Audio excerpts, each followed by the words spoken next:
il faut que waaw la copie privée. mais nag ce n'est qu'un début. Ce n'est qu'un début. Oui parce que fi ñu war a collecter les droits là. Il faut l'étendre d'abord. Ensuite les bénéficiaires xam nga maa ngi naan d'ailleurs ils vont bientôt modifier le code. foog naa ils vont entrer en travaux peut-être début novembre wala yooyu.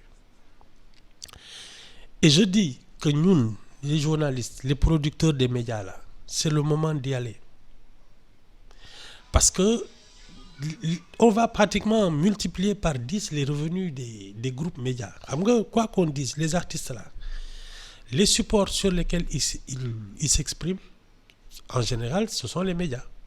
Donc il y a pas de raison que les médias ne gagnent pas d'argent. Il y a le loisir, il y a l'information. Loolu mooy à peu près les médias. Des na tam beneen parce que ce sont des circulaires de l'UEMOA. État mënu ci dara. Ils ont déjà signé ces accords-là. C'est pour ce qui concerne les écrivains et les journalistes de la presse écrite, le droit de reprographie. C'est-à-dire que dinañu dem par exemple fu ñu fekk ay photocopieuse ay scan ak yooyu ñu retirer ci ay droits pour reverser ça aux auteurs. Mais c'est à l'entrée à la douane lañ koy récupérer. C'est à l'entrée à la douane kuy indi photocopieuse. C'est ça. mais même la copie privée dañ ci dugal njëg bi kuy indi clé USB dañ ciy dugal. kii bi kuy dugal kuy indi matérielu musique. dañ ko ciy dugal. loolu yëpp dañ koy dindi. yóbbu ko fay ko SODAV versé ko voilà. versé ko SODAV distribué ko aux ayants droit. SODAV redistribué ko aux ayants droit. C'est ça. C'est ça. Mais il faut l'étendre. Télévision aussi même chose. Oui. Radio même chose. Non, il y a plein de choses man. Et puis on n'a pas fait le tour parce que pour moi la redevance électricité doit s'étendre à tout le monde. La redevance électricité nga xam ni RTS rek dañ koy fay. Les fournisseurs internet. On doit aussi parce que c'est eux aujourd'hui qui distribuent les contenus. Non ARTP bi. Parce que ARTP moo ko war a récupérer. Il y a des fournisseurs d'accès internet. mooy ñoom Orange ak ñoom Free ak yooyu. ñi indi internet fii. man foofu lañ ko war a jëlee parce que soo ko fa jëlee c'est comme si les GAFA t'avaient payé parce que ci foofu la ñuy jaaree. t'as pas besoin on n'a pas besoin d'aller ci GAFA yi on n'a qu'à tous les fournisseurs d'internet on n'a qu'à les taxer. bu ñu leen taxé ñu fay ci képp koo xam ne yaa ngi dugal dara ci internet bi. les droits d'auteur médias yi du droit d'auteur yi. c'est ça ak les droits voisins. ah ouais mooy producteurs yi mooy employeurs yeeg yooyu. il faut les payer. Ibou tu étais en avance sur nous. man kat dama sonn. sama doole sax moo jeex. dégguma sama doole moo jeex ci yéen. Ibou tu étais en avance sur nous. Tu étais en avance sur nous loolu bi nga koy wax man loolu bi ñu ciy waxtaan mat na 10 ans. waaw 2014. man j'ai même fait bi ñu demee à Madagascar. J'en avais parlé mooy kii le sommet de la presse francophone là. man loolu wax jooju laa fa indi. J'en parle depuis oui bi SODAV judo. man j'étais là-bas j'ai même voté. ci la réunion CEDEPS laa leen ne yéen.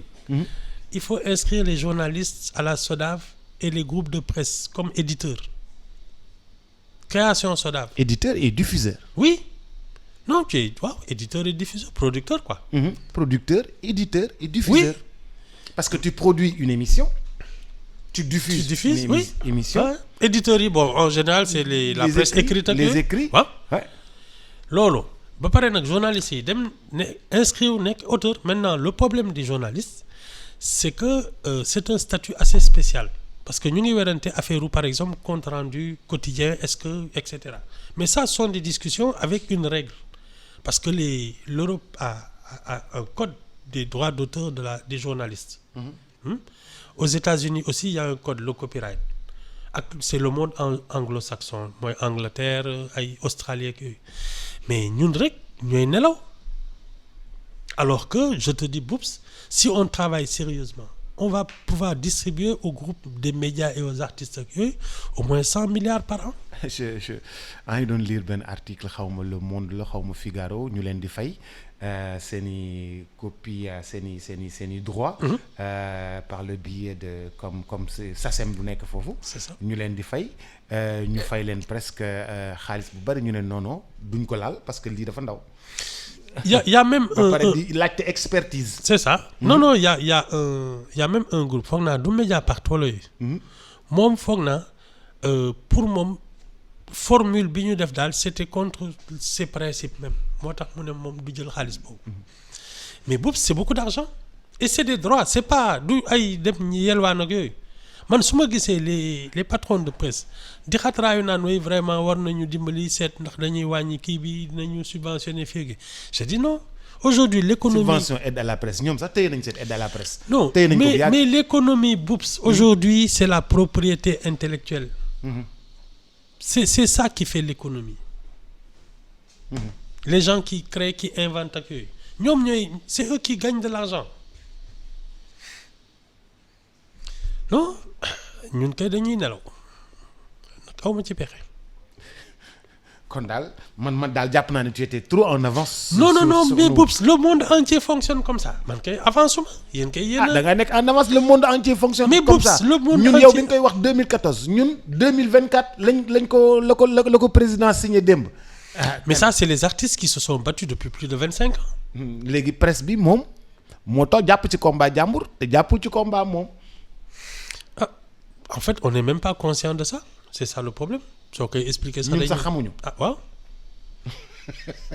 on n'est pas conscient de ça xamuñu lan mooy problème bi mais je te dis ce sont des fortunes qui nous passent sous le nez ba pare l'avantage de ce sont nos droits c'est-à-dire soxlawoo neexal kenn.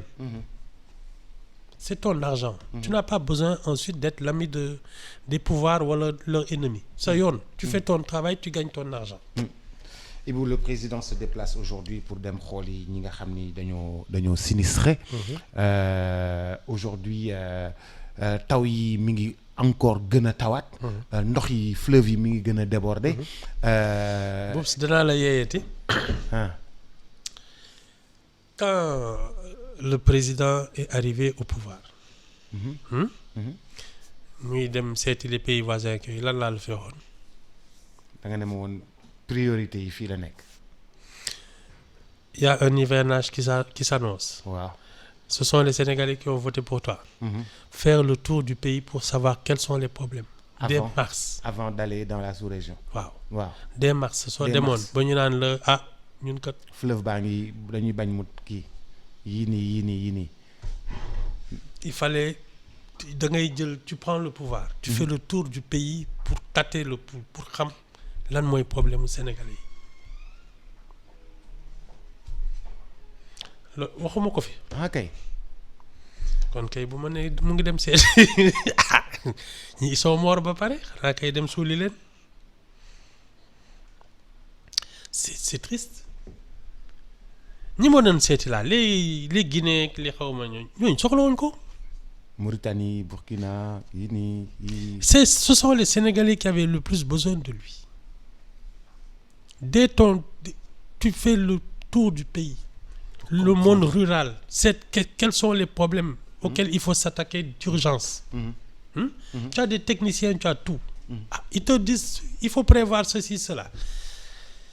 Maintenant, c'est trop tard. Ibou jógal dem. D'accord. xam nga dàqe. D'accord. nii rek nga dëkkee ñàkk kersa. xale bu ñàkk kersa. mbokk yeeg xarit yi di leen gërëm bu baax di leen sant Sophia mi ngi ñëw tënkal leen xibaar yi maa ngi dellu siwaat léegi incha allah gannaaw Sophia àndandoo ak yéen musicalement à tout à l'heure